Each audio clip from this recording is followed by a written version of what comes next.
volunteers. And if you're staying in here, open to Genesis chapter 43. And that is where we pick up the story of Joseph. Over the past few weeks, we've been walking through this story, and the place where we pick up today is kind of the place where the stage is set for the final meeting of Joseph with his brothers.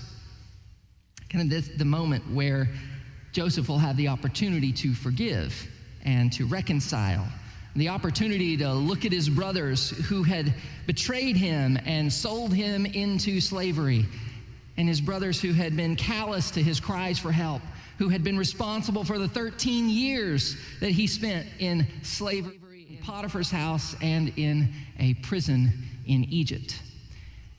And Joseph will look at them and say, "Don't be distressed." He will look at them and say, "Don't be angry with yourselves for what you did to me." Now, how can someone say something like that to the brothers who were supposed to protect him, who were supposed to look after him as their younger brother, but instead they hated him, they despised him so much that they wanted him dead. They were going to kill him, but settled instead for making a little money on the side by selling him into slavery and sentencing him to a lifetime of slavery in Egypt. How could Joseph just say, "Don't be distressed"? How can he come to the place of not just forgiving them? Because it's a little bit different to forgive someone than to say to somebody, "Don't be angry at yourself." Somehow that's even more amazing in my mind, that he not only forgives, but cares for them in such a way that he doesn't want them even to be angry with themselves. Because honestly, sometimes, even if I forgive someone, I still want them to be a little distressed about it. Don't you? It would be nice if you were a little distressed by what you did. I'm not gonna lie. Maybe that's petty, but if someone takes the last piece of cake in the workroom, hey, I can be the bigger person. I can forgive, okay? I was gonna eat that, but I can forgive. At the same time, though, I'd like for you not to enjoy that cake quite as much. Maybe have a little distress about it, because Collin was gonna eat that cake. Joseph does not react in that way. He does not wish that for them. What Joseph could have done, I think, and what I probably, I think what I would have done is take that moment to rehearse all the story of what exactly I had suffered in the meantime. Let me just tell you exactly what you put me through. You don't know about the dungeon, Joseph might have said. You don't know about the false accusation from my master's wife. You don't know about the wrongful imprisonment for years. You don't know about the hopelessness and the darkness of those days that you put me through. See, I would need them to know all of that. But Joseph doesn't start there. How is that possible? Well, part of the answer to the question is in the story itself. Joseph does forgive his brothers, but he doesn't reconcile with them on their first meeting. On their first meeting, Joseph couldn't actually reconcile with them because he didn't know what was in their hearts. Joseph was in the position of someone who might say, "I forgive you," but the other person says, "Forgive me? You had it coming, buddy. You got what you deserved. I don't need your forgiveness." You can't forgive and reconcile with someone who doesn't own their own guilt, who doesn't acknowledge their part. So what Joseph did was devise a kind of test, right? He accused them of being spies and took Simeon hostage, put him in prison. And then he sent the other brothers back and told them, "Hey, if you're telling me the truth, that you're not spies in the land of Egypt, then prove to me what you've said about your younger brother is true." Now, they don't understand who this is. I don't know why this person's questioning them about, their brother. "Bring your youngest brother Benjamin back to me." Okay, well, when the 9 brothers leave without Simeon, they find that all the silver that they used to buy grain in Egypt, they found the silver in their sacks. They didn't know what had happened. What if they were being framed for robbery at this point? Should they even go back and risk Benjamin's life as well? And their father Jacob says, absolutely not. You can't go back. Simeon's probably dead. Joseph's already dead. Will you bereave me of my last son?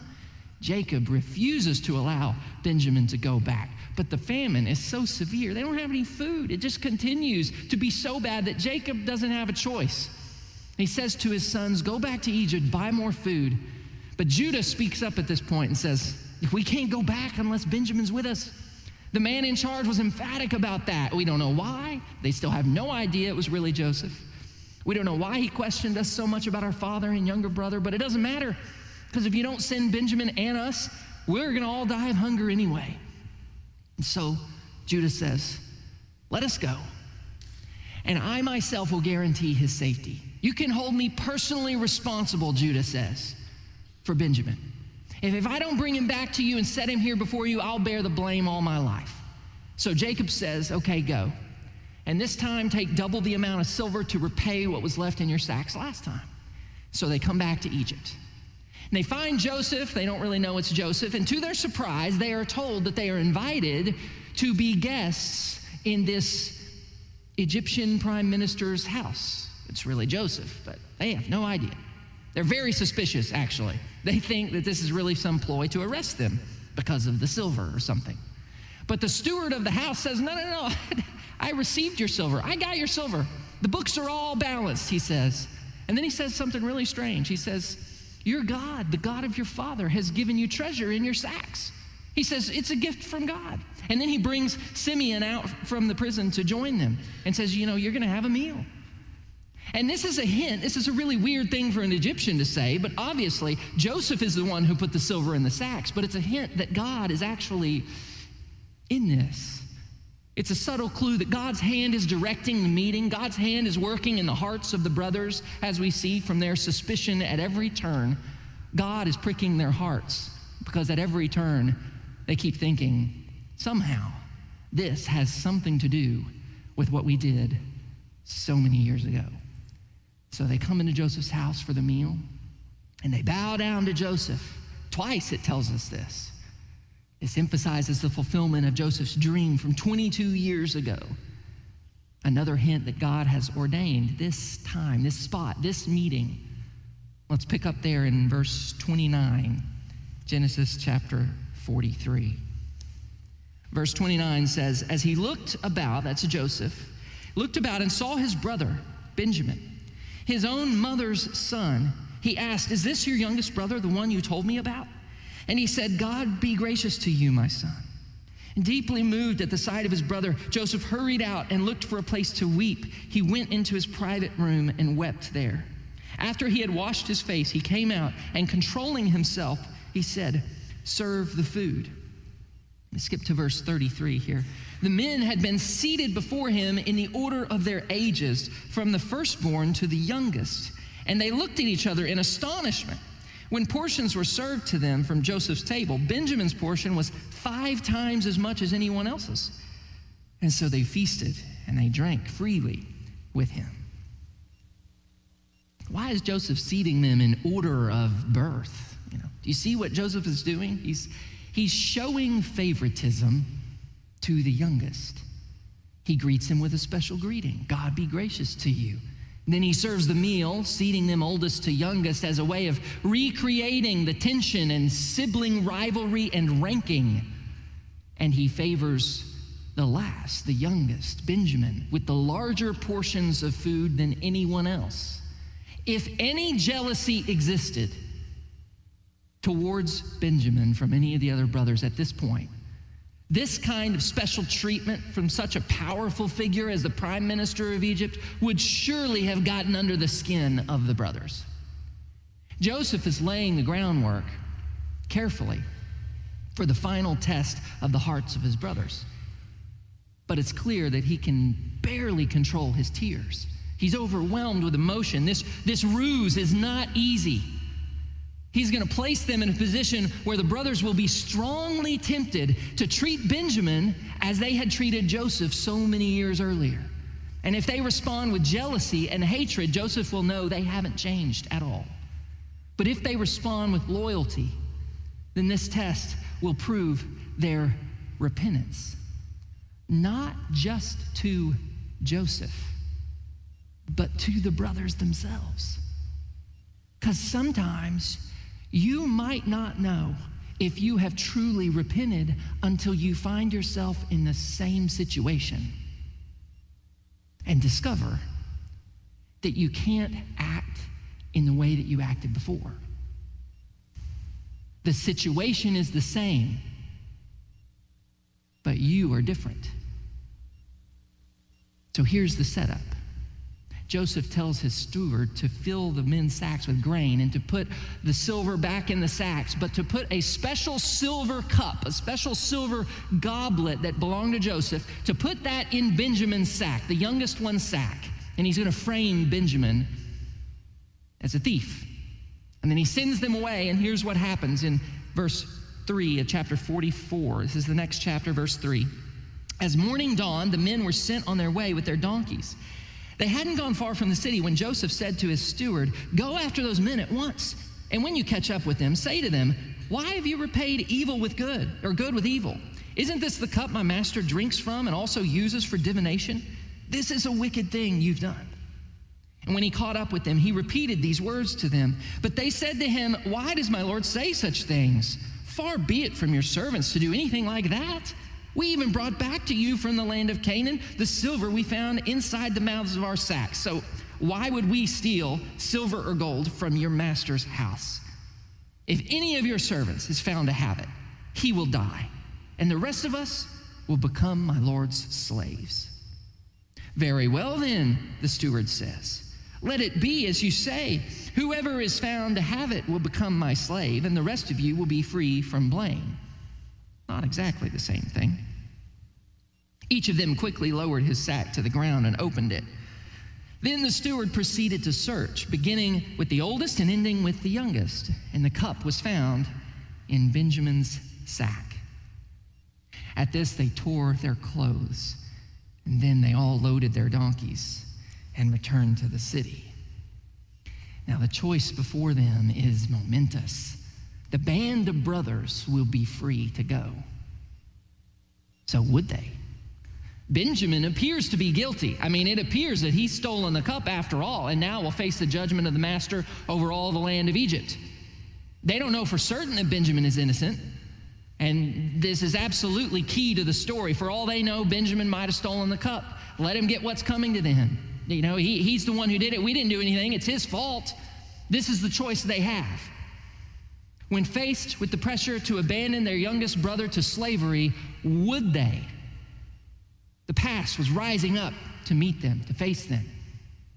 When faced with the opportunity to be rid of the youngest brother who had been shown so much favoritism, would they leave, or would they stick with Benjamin come what may?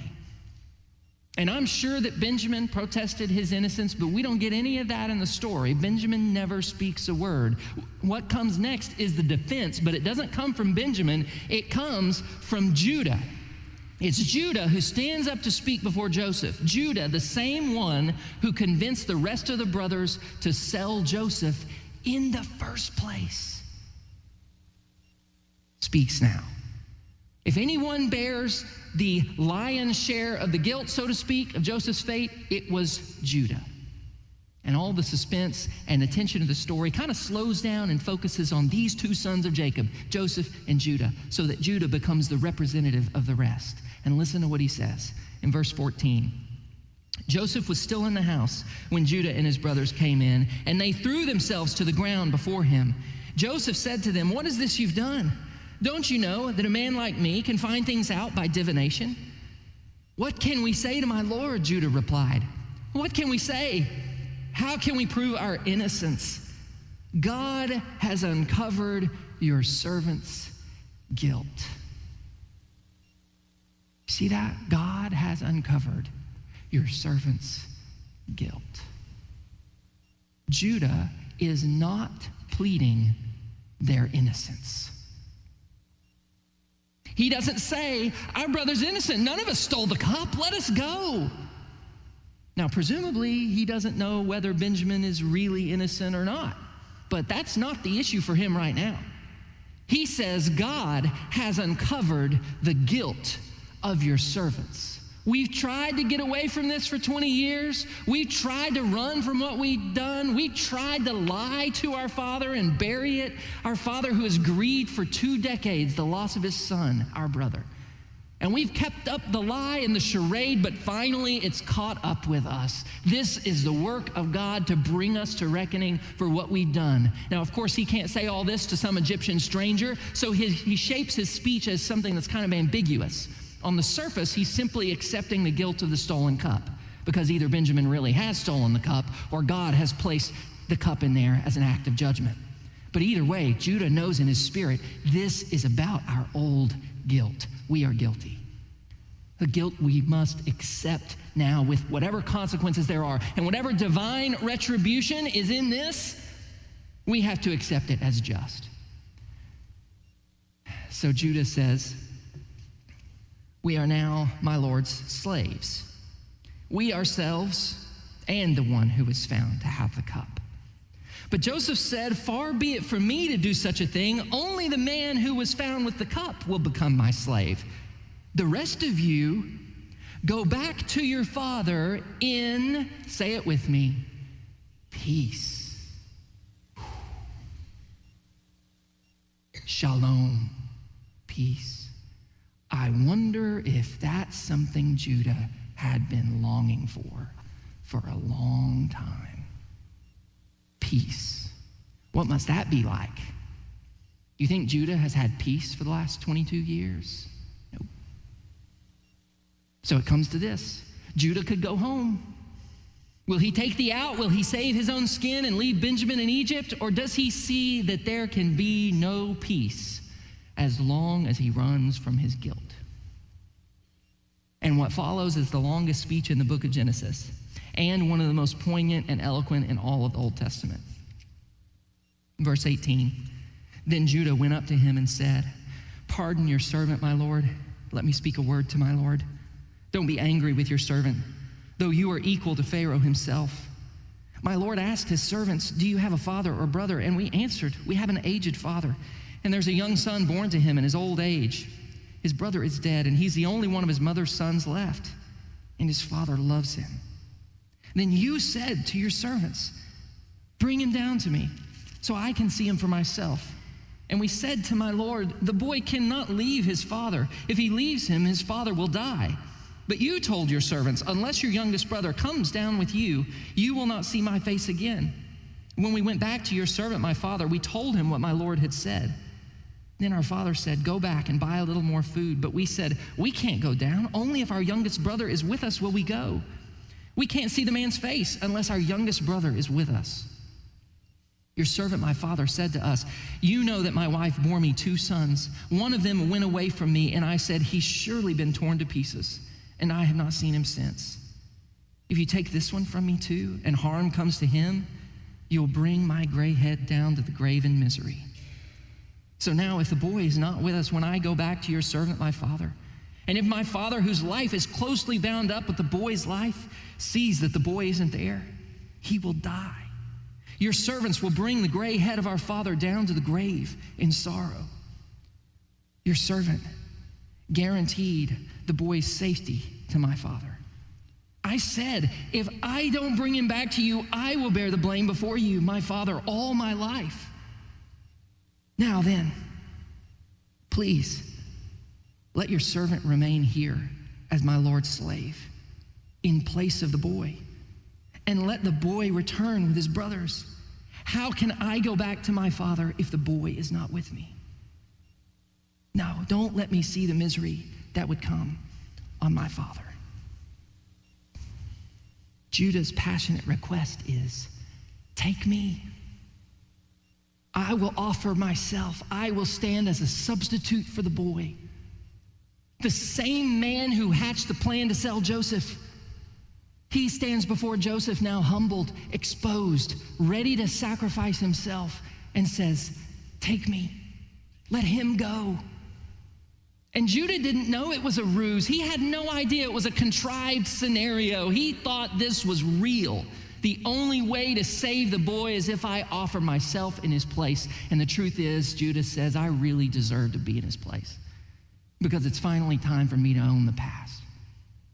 Judah is a profoundly changed man. He is humbled by his sin and transformed by the power of God into a brother who is loyal and self-sacrificing, the opposite of the brother at the beginning of this book, Cain. Joseph can no longer control himself. He can't hold back his tears. He clears the room of everyone else except his brothers. And it says he wept so loud that he could be heard throughout the house. This whole section is bathed with emotion and closeness and tears of sympathy and love. It's one of the most powerful scenes of reconciliation, not just in the Bible, but in any literature. He says to his brothers in verse 3, chapter 45, Joseph said to his brothers, I am Joseph. Is my father still living? But his brothers were not able to answer him because they were terrified at his presence. And then Joseph said to his brothers, listen to this, come close to me. And when they had done so, he said, I am your brother, Joseph, the one you sold into Egypt. And now don't be distressed and do not be angry with yourselves for selling me here. Notice how he identifies himself as the one whom they sold into Egypt. He names them as his offenders. He's not saying what they did was right or good. And yet, then he says, don't be distressed, don't be angry with yourselves. He has compassion for his brothers. It's like he loves them. And he's not going to hold their crime against them or make them repay the debt that they owe him. Last week, we kind of drew a line between the work of internal forgiveness and the more relational work of reconciliation and restoration. And it seems to me that prior to this moment of reconciliation, Joseph had already decided in his heart to forgive their debt to him. He's already done that. Probably long ago, he had decided not to seek repayment for what they took. But if you read the rest of Joseph's words, you see that the story was not ultimately headed towards forgiveness as the climax of the story. Instead, it was headed towards this statement. And now, don't be distressed and don't be angry with yourselves for selling me here, because it was to save lives that God sent me here. For 2 years now, there has been a famine in the land, and for the next 5 years, there will be no plowing and reaping. But, say it with me, God sent me ahead of you to preserve for you a remnant on earth and to save your lives by a great deliverance. So then, it was not you who sent me here, but God. God sent, God sent, God sent 3 times. This is the key to the story.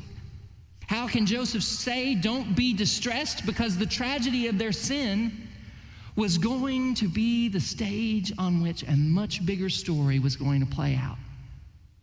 Don't be distressed because God sent. God was writing this whole other story. It was by God's hand and it was in God's time. And does that mean that what the brothers did wasn't so bad after all? Not at all. It's not that evil is called good, it's that evil is turned for good. Joseph could have wished to go back and undo the hurt, but in light of what God has done through it, he sees now that through God's power, it had become the occasion for Judah's beautiful act of self-sacrifice. It had become the occasion, made possible the exaltation of Joseph in Egypt. It had paved the way for God's work of deliverance and rescue of his family from famine and many others from famine. Because the purposes of God never fail. They'll never be thwarted by evil. His hand cannot be stayed by the workings of sinful men. God would turn the world's sin into the occasion for the most beautiful act of self-sacrifice in history, the cross. Our separation from God would pave the way for the most glorious act of reconciliation. Our betrayal and faithlessness would pave the way for the most wondrous display of faithfulness. And this is what makes it possible for Joseph to say, don't be angry with yourselves, because he sees that this is a story that's not just about the hurt. If this story were just about Joseph and his brothers and the hurt, then all you would have is victim and perpetrators, victim and offenders. And it's not just a matter of victim and offenders. There's another character in the mix, and it's God. There's another story being told. It's not just a story of victim and offenders. It's God's story. And one of the most beautiful elements of the story, I think, is the way that Judah's willingness to stand as a substitute foreshadows and points forward to Jesus, the lion of the tribe of Judah, the head of the tribe, even though he would be born centuries later. Jesus, who did give himself as a perfect substitute in dying for sinful men and women so that they could be reconciled to God the Father.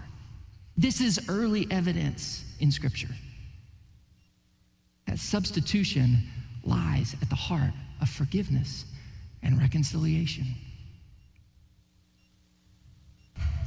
I don't know if there's someone that comes to mind when you think of forgiveness. Someone who owes you something, or someone who took something from you. Maybe someone who wronged you, who hurt you. You could seek repayment. Maybe you know that they could never repay the debt they owe anyway, that they could never give back what they took. So you're at an impasse in the story of victim and offender. But I wonder what it would look like to consider the other character in the story. The story is never just about you and your hurt or me and my wounds. The story is never just about victim and offender. What would it look like to consider that the person who hurt you, whoever he is, whoever she is, has a substitute? What if into your situation Jesus said, I'll be a substitute for them. I'll take the guilt against you on my shoulders. Let them go. I'll bear the cost. Release them. And whatever it is that they took from you, whatever it is that they owe you, charge it to my account. I'm the only one who can restore. I'm the only one who can repay. I'm the only one who can redeem anyway. If Jesus were standing there, willing to be their substitute, would you then be willing to say, I release it. I forgive the debt. You don't owe me anything anymore. I think that can happen regardless of whether or not there is ever reconciliation in the relationship. And if that happens, then you're in a position to see the story that God is telling with your life, which is a story not just about you and your hurt. It's a story about how God is taking hurt and sin and brokenness and making that the stage where the grace and the redemption and the salvation of Jesus is put on display. Now that won't undo what is evil, and it won't undo what is painful, but it will transform it into an occasion for something new and beautiful, for God to tell a story through it. Now, how God does that, the mystery of all of that, it's not something that this story really tries to work out, except to say that God is on a mission to turn the ugliness of sin into an occasion for beauty and reconciliation and forgiveness and salvation. And by the way, God's purposes never fail. Let's pray.